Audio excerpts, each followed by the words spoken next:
Hi, thank you so much for tuning in. This is a Common Rule Podcast, and I am Danny De La Cruz. And today we are bringing you the first conversation of the podcast with Daniel Iannaccone, the owner and the guy who does all the magic at Phoenix Film Revival. You can check him out. The Instagram is at PHX Film Revival. I believe that's the best way to get a hold of them. Their website should be coming up soon, and all the links to the website and such are on the Instagram. And of course, as I've been bugging you this whole time here, that's where my show will be coming up this Friday, March 1st at Phoenix Film Revival down in downtown Phoenix. And we're going to get right into this conversation. This is part one of the conversation I had with them. This is where we're going to talk about my show, and we're going to get into what Phoenix Film Revival offers, and of course, the importance of community. All right. So again, thank you for tuning in, and we'll get right into the conversation here. Dude, it's just it's a lot of work. Yeah, putting together a show is definitely evolved all the way through. Yeah, it's the first art show that I ever had, I don't remember it being this involved, but at the same time, I'm telling you right now, the stuff that I'm laying together here is more complex than anything else I've ever done before. As far as I got to do that write up. Oh yeah. Need that on my desk Monday morning. I'll do it this weekend. It's just, there's so many layers in there that I'm a little self-conscious about, because I am not 100% sure that, and Billy brought up this interesting question. He was saying, do you think that anybody who doesn't know anything can walk into your art show and know what you're talking about? And I'm like, they would have to be psychotic.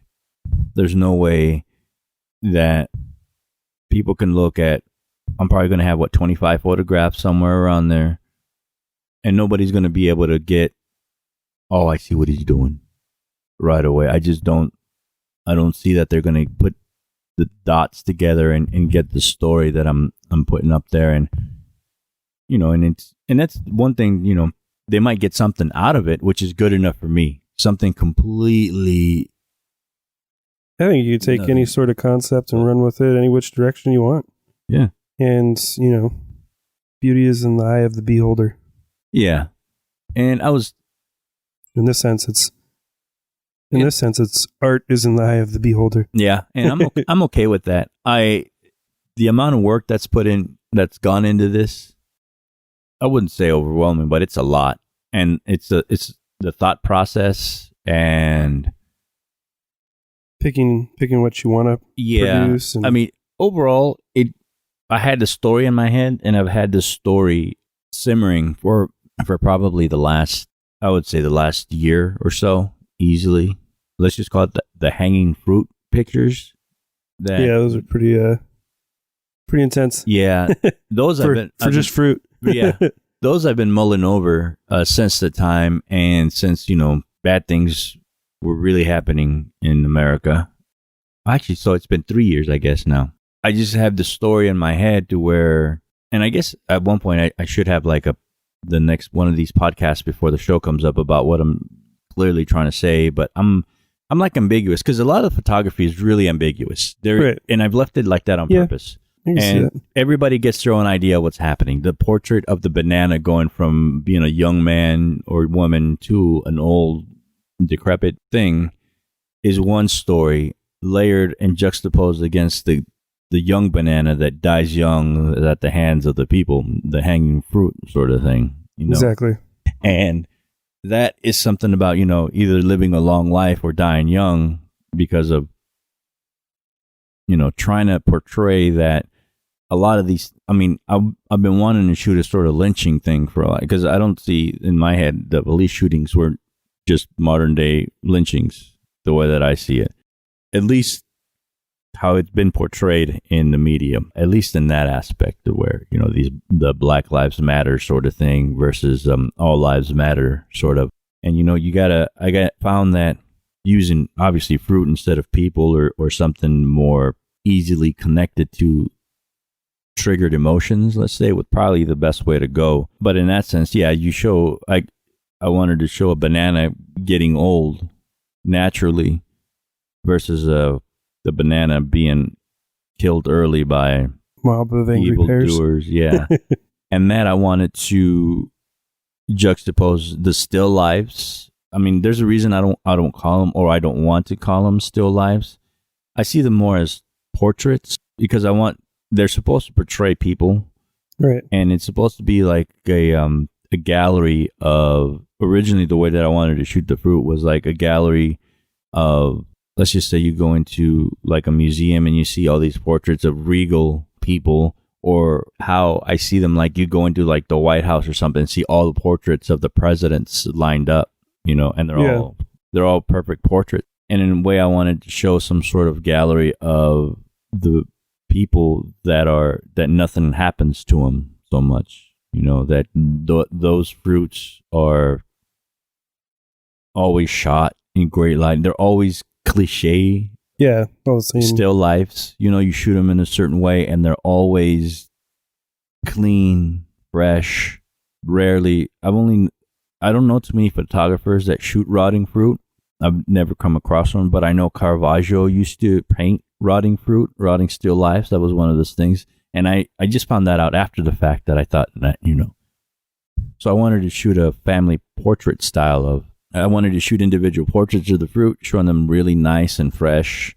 And then I wanted to shoot family portrait style of the whole still life together, nice and fresh, cliche-ish, versus death and dying and the same fruit that they all die in the end, but nobody ever depicts them dead.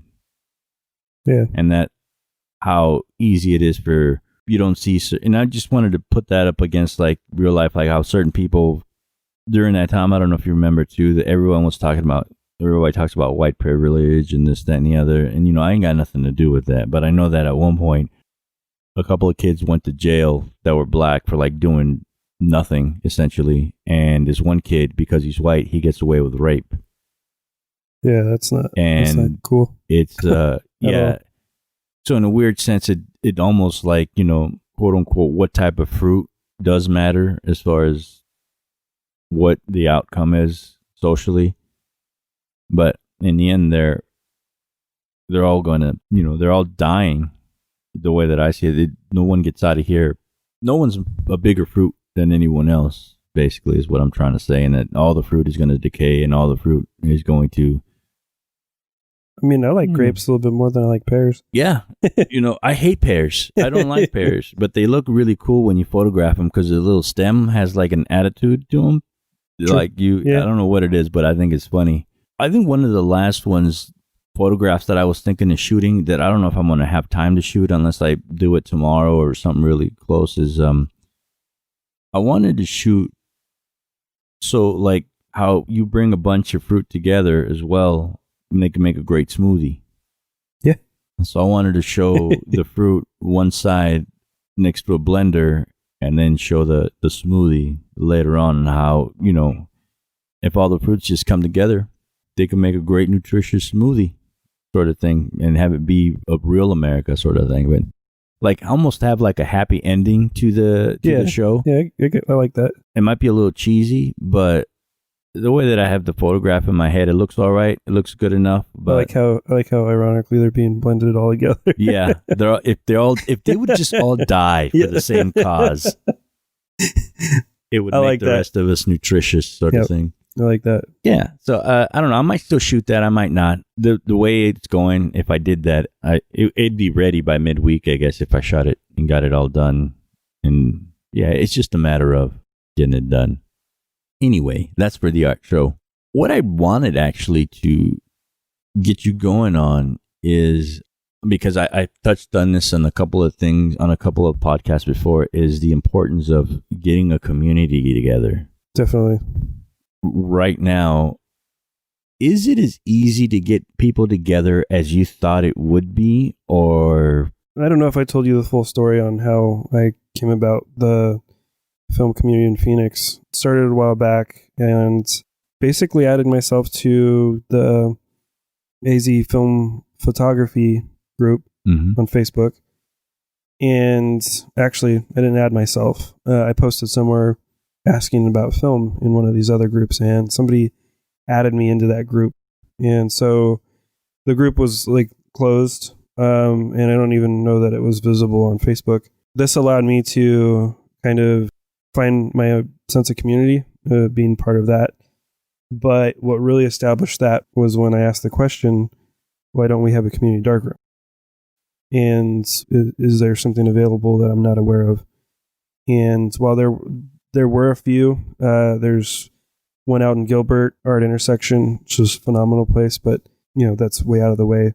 And there's a few other places as well, but there's nothing in the heart of Phoenix. That's kind of what drove me to want to bring the community together, was the need for space.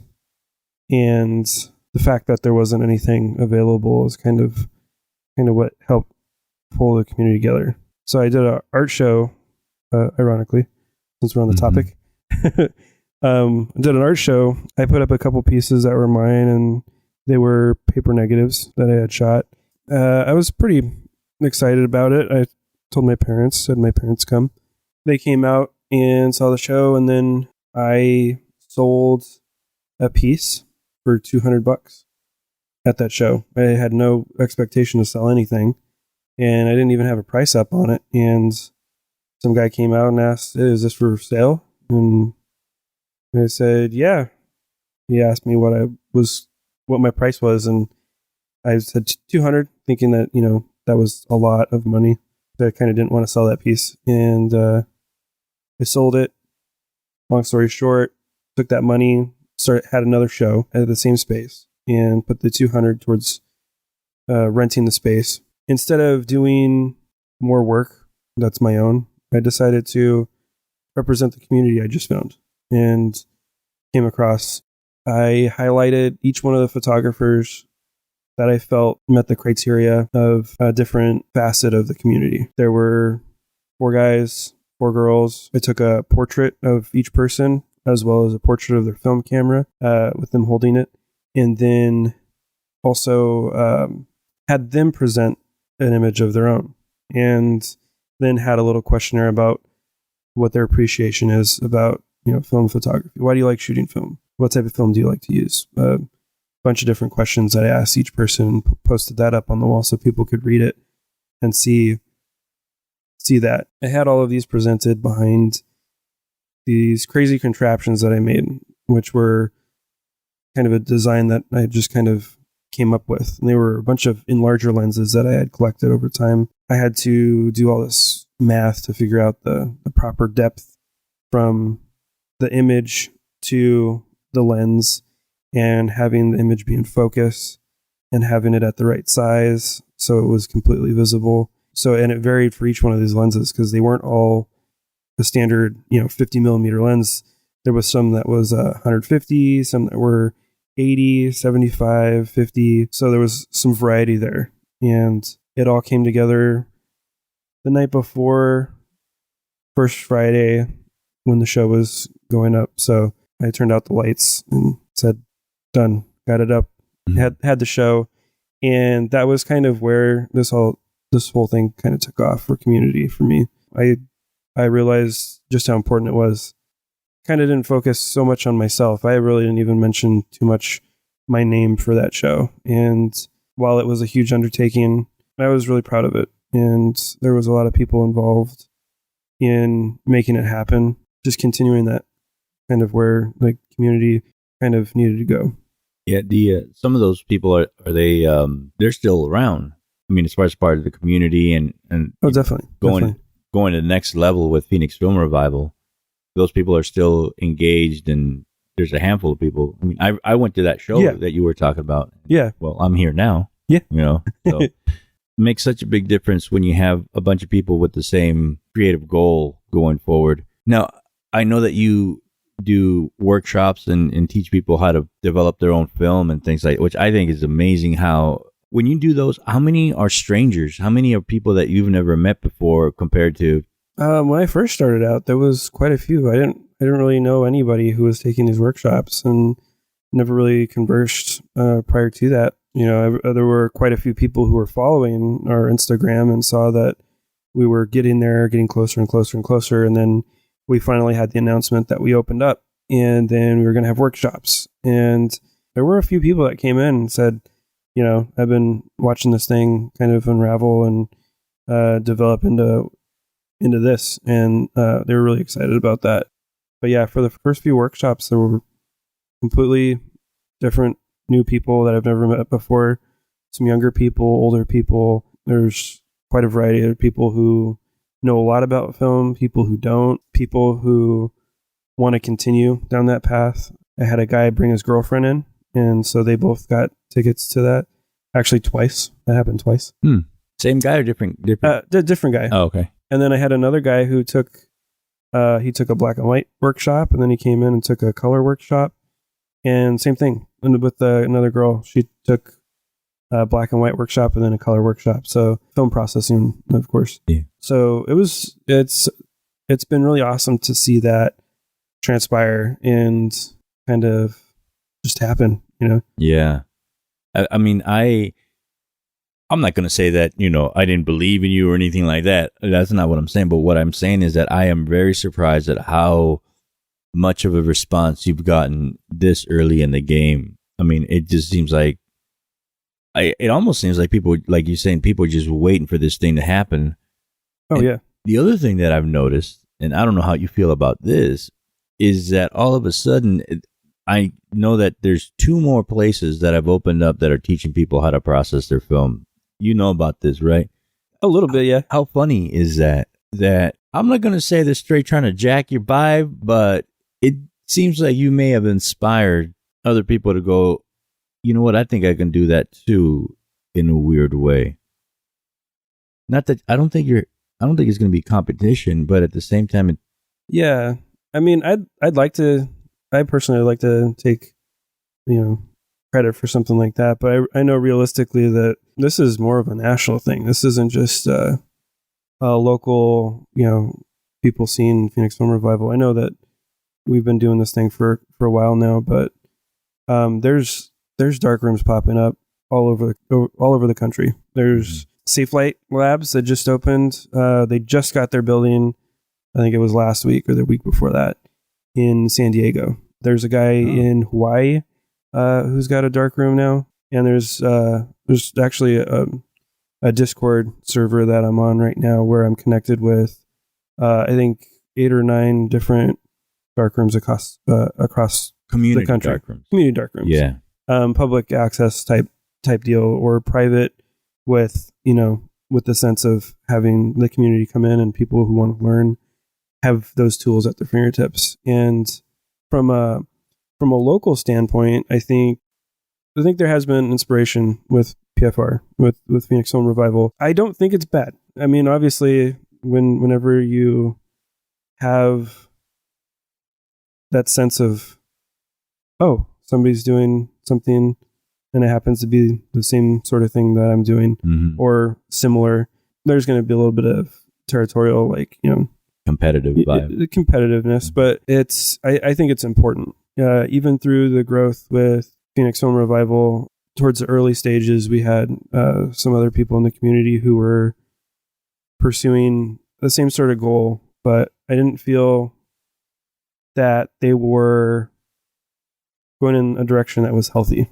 as far as establishing something like this. Because this isn't just a business. I wouldn't even call it a business. This isn't something that you can just kind of throw down on and kind of just open up and do. You have to have community with a project like this. This isn't a storefront. This isn't like a restaurant that you're selling burgers or tacos or whatever. And, there's a bunch of other people that do it as well. And it's a different kind of market that you're dealing with when something like this isn't available, because you need all the help that you can get, especially not having a whole bunch of funds. Like if I had a grant for $10,000 right now, I would analyze every penny spent and put it in the right place. And get that going. So with this other group that was kind of starting a dark room, it kind of gave me an incentive to push a little harder, not fight with them so much as push a little harder for myself. Like, all right, let's make it happen. If I don't do it, then I want to see you do it. I want to see you open up that dark room. And this is where competition is good and is important, because it gives people the incentive to try a little harder than they would. And when you don't have multiple dark rooms in an area, you don't really have that competition. So, and you don't have that interest. So I think this is important. I think this is a really good thing in the community to have more people show up, and participate. Yeah. And to your point, this not being a storefront and people showing up, I think if you have a workshop on how to develop film, bam, you teach somebody how to do it, you teach them how to fish, they're fishing for days or whatever, so right. they all of a sudden know how to process film. So if it was just about processing film, there would be no need for them to be part of the community and come back. I love what you're doing in the sense that, okay, so now I've taught you how to process film, go out and make photographs, and then one day your photograph could be hanging in here, and we will have a First Friday in this and be part of this community as well, which somehow is better. It's like almost like a clubhouse. Like, where are all the cool kids going to hang out? Because I want to go there, as opposed to like, well, this place treats their darkroom like a storefront, and it's not really community, and there isn't people feeding off each other. And that's what I think where the people at Phoenix Film Revival, at least the vibe that I'm getting, is that they feel it's more of a artistic community than it is just a workshop and do-it-yourself Home Depot shit. Oh, definitely. I Phoenix Film Revival, and it has changed quite a bit since the whole concept of having a community darkroom. I think of myself as a grand thinker. I think of really complex things and want to work out whatever it takes to make those things happen. With that project back at Drive-Thru Gallery with the multiple photographers and coming up with the displays and everything, that was a huge undertaking. And the show I first participated in was in December, and my show was in February. So I had 1 month to come up with in concept all of these things. When I sold that piece, I realized exactly what I was going to do with the $200, and then put it back into the rent and utilize that space to show a show that was going to cost me a ton of money. I think I sunk about $1,200 into the show in parts and pieces and labor and the time to create all this stuff. And I didn't even know if it was going to work. I had no idea. But the big thing is I made it happen. And I made a commitment to myself, but not just myself, but to the community, because I wanted to see this and I wanted to see it through. And the thing turned out amazing. Yeah. And I didn't think I had it in me. Afterwards, like when the show, that first Friday when it opened, I was kind of in shock with myself, because I didn't expect myself to produce something like that. Oh, yeah. Nice. But I like to think of grand things. And the way I see PFR being, the way I see Phoenix Film Revival in the community is a resource. It's not just a place for that one person to come in, take a workshop on how to process film, and then leave with the knowledge of processing film. And, like you're saying, coming back and doing a show possibly down the road, but also like the sense of community that you get with that there's this cool thing that you can do, and it involves film. So if you're passionate about film, it's a place to go. And you may not be buying film from Phoenix Film Revival, but you're coming in, you're utilizing the space to create or to develop your film or make prints, take photos. And it's also just like a place to relax, I feel, as we get more established in the community and have open hours, a space to go to kind of get your questions answered. It's, we don't have a hotline that, reroutes you to a foreign country to get answers, and you don't have to sit on hold for 30 minutes.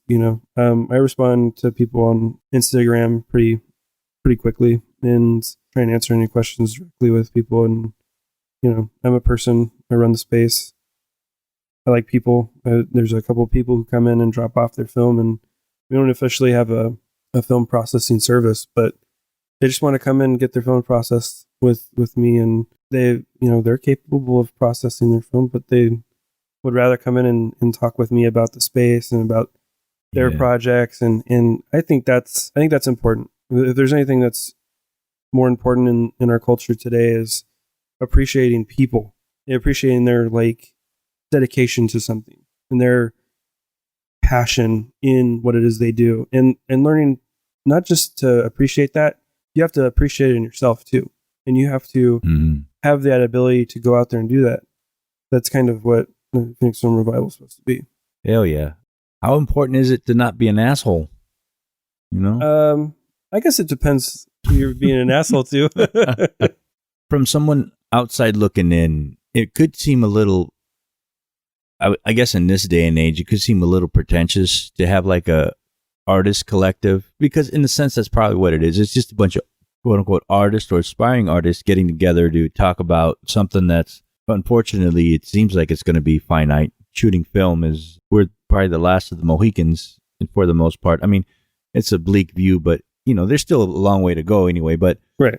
I can see how it could be a little intimidating to have someone who's never shot anything on film wanting to at least try it out once and at least go into a situation where, all right, I shot a roll of film. Now what? It's funny because ironically, we had, there was a girl who the first roll that she shot, she processed in her studio, in her space. It was black and white film, and she got some photos off of it. And I'm like, I was as excited as I think she was about having that happen. And she came in and she brought in a color roll of film the next time. That was her first roll of color film that she had shot. We processed that, scanned it in. I think the next step is slide film. I just got to convince her to come in and do that. Do a roll of slide film, huh? Slide film is something else. It's delicate in certain... you got to meter it, right? But yeah, you just can't go... It's not going to be... It's definitely not as forgiving as black and white film. But when you get it right, those colors, man, they pop so good. Do you have a method or a crazy sort of solution to be able to invite people or something that have never... My point is, having someone try something new within a genre that they already, for the most part, probably already do. I'm sure a lot of people shoot digital and would love to shoot film. How do you get someone to get the extra step, wanting to be part of the community that they otherwise would have I think passed up? Just group events are good. I think you're safer in the herd, Mm-hmm. I guess you're not going to be outed. You don't have somebody pointing at you because you're not the center of attention when there's a giant group of people, Mm-hmm. So having a group of people together and getting them all involved and having them experience it. When we had our walk with Copper State Film back in December, there was a few people in there that hadn't really shot film, and they just wanted to come and participate. Mm-hmm. They wanted to bring their digital camera, and that's cool. Yeah, I mean, if you're going to talk with somebody about film, you got plenty of people you can talk to. Mm-hmm. And if you're curious, you need those questions answered, or you want to see all the different types of cameras that you might be interested in acquiring to start shooting with, or, it's perfect because you get advice from multiple people. You can ask the same question to, 5 or 6 people, and they, a couple of them may have a similar answer for you, or at least tell you their experience. And having that sort of community is important. Having that is a good way of doing it. And then sometimes I get direct questions. Somebody just messaged me asking if we process the paper for pinhole cameras because they got a pinhole camera and they wanted to learn how to do that. I'm like, of course we do. Mm-hmm. And if we don't, we'll figure it out. Right. And it's just one of those things where it's like, let's make it happen. I don't know what it is down the road that we'll be getting our hands dirty in, but it's not too difficult to encourage people. I think it's a lot easier now that people know that we're on the map, and just being there is a big deal. Oh, definitely. I love our next step is going to be those palladium prints, or what do you call them? I don't know if it's going to be our next step, The but one where there's the calotypes. the one where you brush the cyanotypes, chemical, the blue ones. Fuck those blue ones. No, the one that the palladium prints. Yeah, those are real pricey. Are they really? Yeah, they're a little pricey. We got to see about that, because there's some cheaper ones. There's a calotype, which is a poor man version of a palladium printing. All it is silver nitrate and Mm-hmm. other chemicals that create the print. Definitely, yeah. Yeah, I really I like the cats up in Flagstaff, Hidden Light. Those cats, I love their process, and I've YouTubed a couple of things, and it looks like fun. But the fact that the chemicals that they use come in little itty bitty eye droplet sort of things, all of a sudden I say, "Oh, those are expensive." There's no way, because if I was all in that, I would have mason jars full of the chemical. I'm like, I'm doing this all day, every day. But I looked at it, and I haven't even looked up the prices on it yet. But I look at that and I go, "Oh, that shit must be expensive." Yeah, it definitely is. Yeah, I want to get there though. I don't know if our business model structure, whatever you want to call it, is going to support that. No, but it would probably be something that I'll invest in some chemicals for it, and then we'll experiment and go from there. Because you do have a UV. We have light. We do have a UV table that I acquired from another photographer who she makes amazing work. Linda Ingram, she decided to close up her darkroom after 10 years of not using it. She used to be really involved and did a lot of work a while back, but she switched over to digital. And with anybody who has done film for a long time, older folk who switch over to digital and realize how easy it is, boom, and your image is on your computer and you can manipulate it. Yeah. I feel like we've lost that interest in a lot of the older group, but anyways, I think more she's benefit. Gonna come back. She's gonna come back to the. I'm sure to PFR. She goes, you know what? I want my sink back, or I want this table back. I think. Yeah. Anyways, the table and the sink are awesome.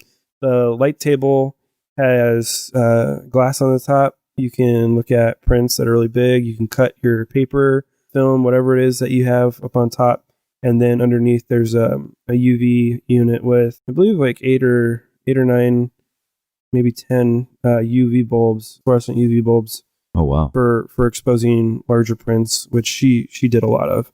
And the table's 80 inches long by 4 feet wide, so 48 by 80. I mean, we can go just underneath that in dimension. I think that's where I'm going to go next. After this, there's just, I find it like, especially now having access to PFR again as a resource, and as opposed to like having my little dark room in my closet here, now I don't have any sort of limits as to what size I want to print. Opposed to here, the biggest thing I can print in here is 16 by 20.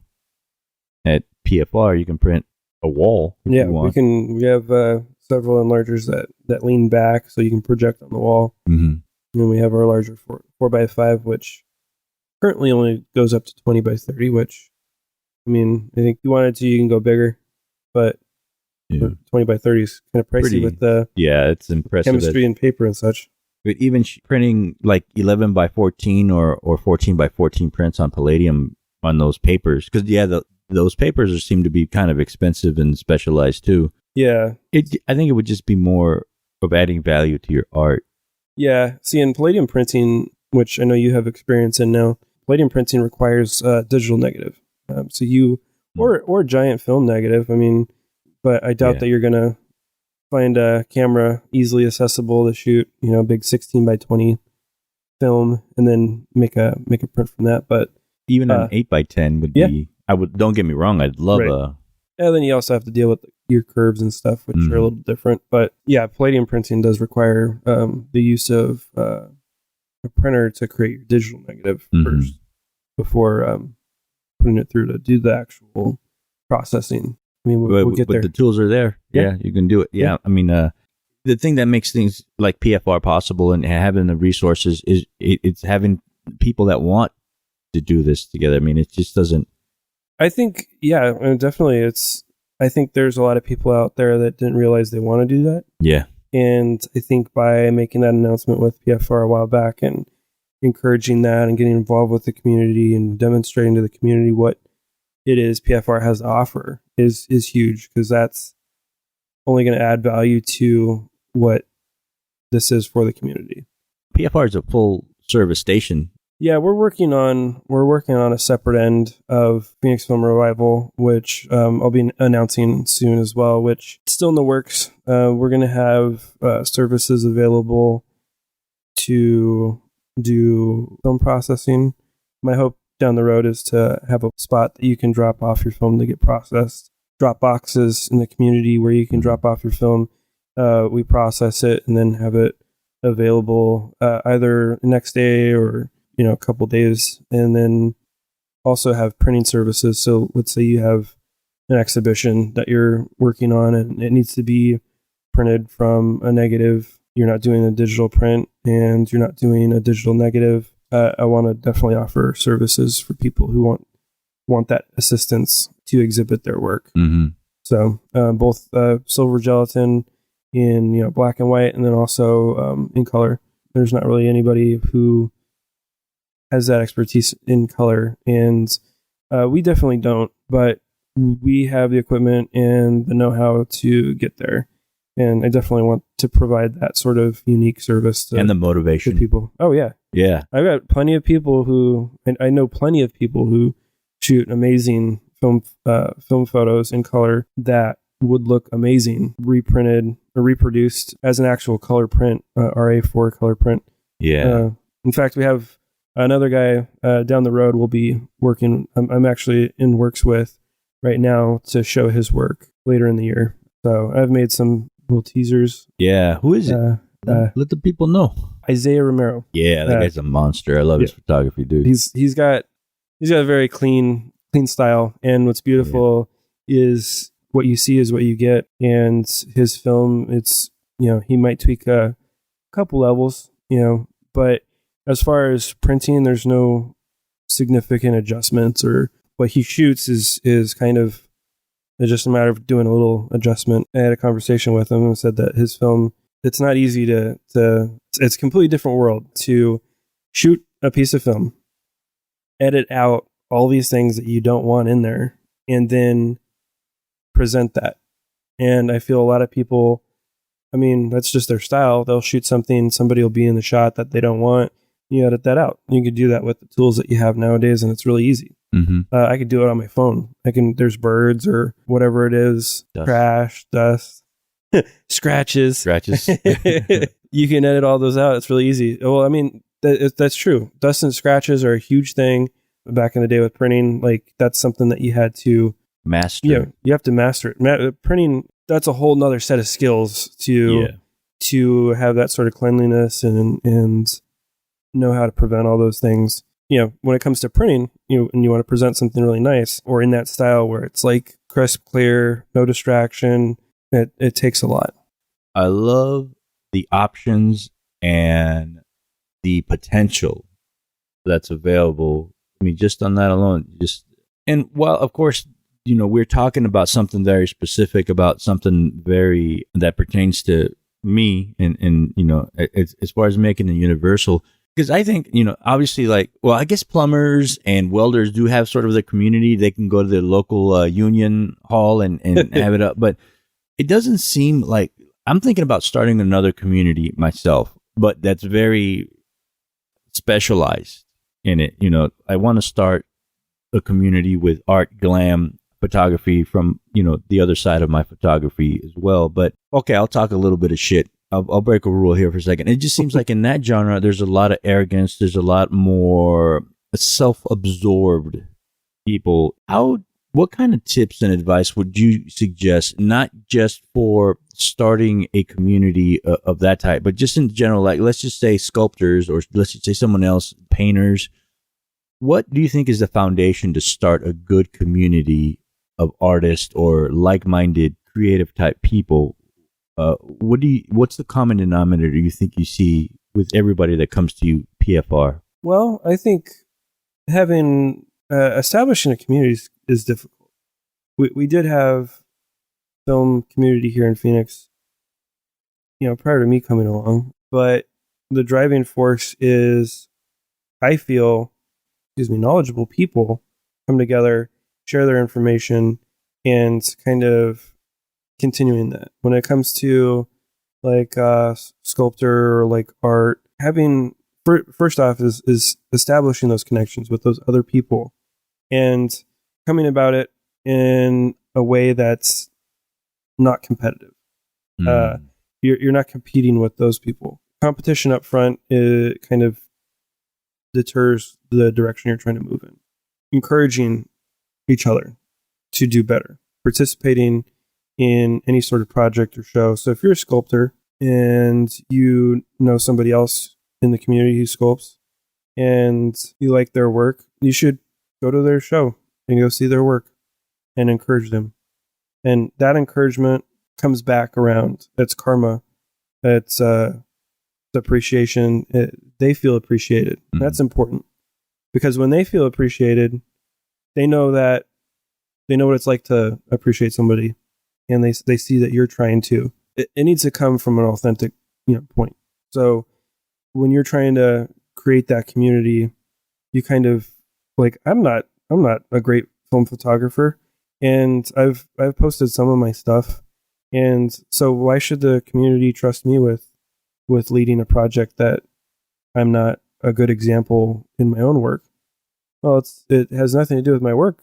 Mm-hmm. It has everything to do with your appreciation for everybody else and your appreciation to see everybody else grow.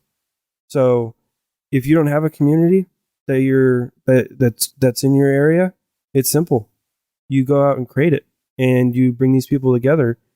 It's teaching people to appreciate each other. You do that by demonstrating your respect for everybody's work. All right, so that was part one of the conversation with Daniel Iannaccone. Thank you so much for tuning in. I really appreciate that. Again, my art show is going to be at Phoenix Film Revival here this coming Friday, March 1st. Hope you guys can make it. If not, of course, I'll tell you all about it. Again, thank you so much for tuning in. Have a great day and enjoy your youth.